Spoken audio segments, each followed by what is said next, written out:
Saan po ang Baskaran Elementary School? Baskaran? Lagpas na po kami, sir.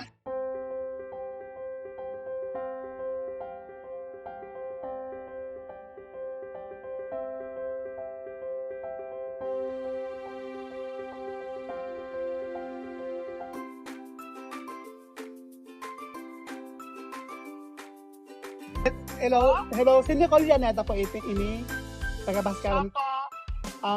Para maulit TV stop po, pupunta po kami sa inyo, ma'am.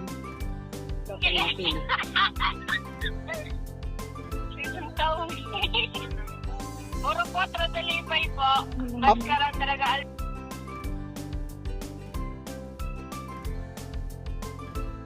Pwede po mag-abusin po ang Baskaran. Okay, Baskaran Elementary School. Baskaran Elementary School, dyan po. Thank you. Thank you po.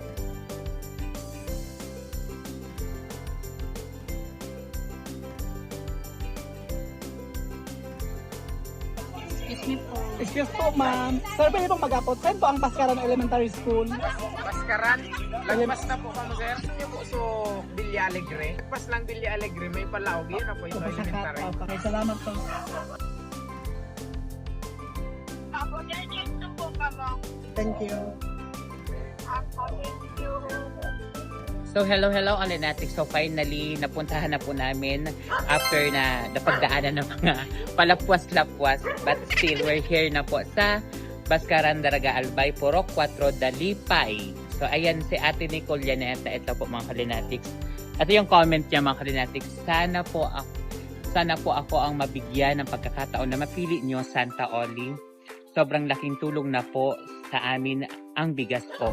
Mabigyan ng pagkakataon na mapili, ibibili ko po sana ng trapal po para sa bubong ng bahay namin. So, ang ibig sabihin ni ate, yung hingi niya sa akin, pambiling trapal. Tama ba? So, punta natin yung bahay niya.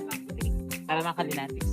May nagangalaman sa akin vlog. Hindi ako naniwala. Kasi gaganda na ako kwarta. Ay, pag mga ganun, huwag kang maniwala. Pag mga ganun, scammer yun. So, ayan mga Kalinatics, sabi ni ate, lagi na daw talaga siya nagko-comment sa mga vloggers. Tapos, first time niya daw to. Di ba, yung comment niya, na-grant ni Santa Oli. So, sabi ni ate, andun kami nag-park ang layo. Tapos, malayo pa pala yung bahay nila dito. So, gora lang mga Kalinatics. Puntahan natin yung bahay nila ate. Asan po ang parents mo? Sa ano po, nagpa-pillar po. May asawa na po. Ay, ibig sabihin mo ko dito. Opo. Dito ka, taga saan ka? Taga dito. Taga dito ka. Yung asawa mo taga saan? Tabon-tabon po. Tabon-tabon. Apo.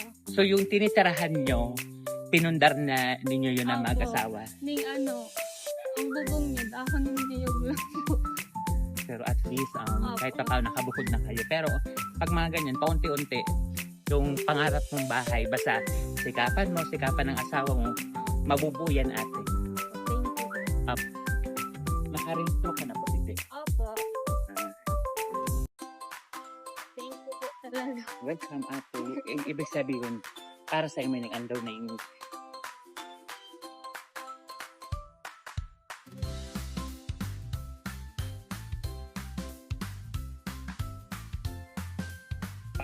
pag medyo mahina ang income, tama na muna itong sako.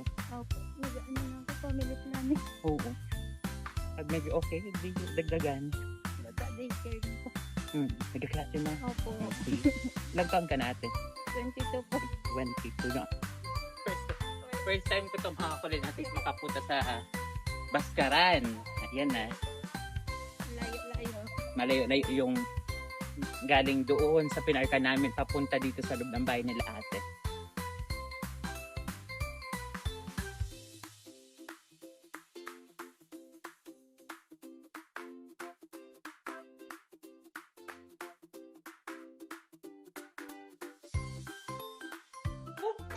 Hello po.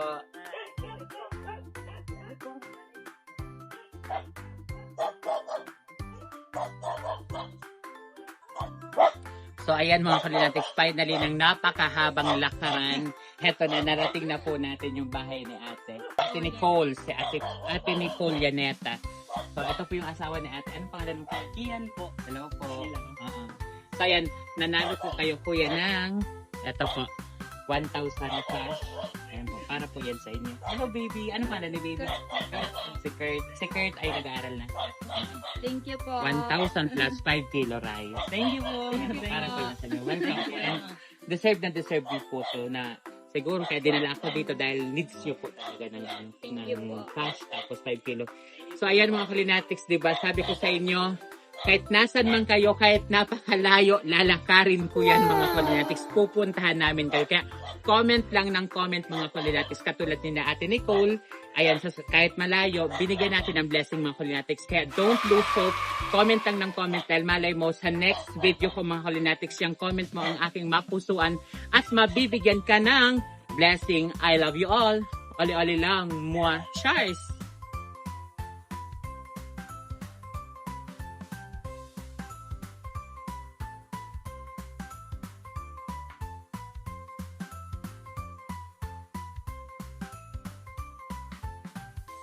Thank you po, Santa Oli, sa blessing na ibinigay niyo sa amin.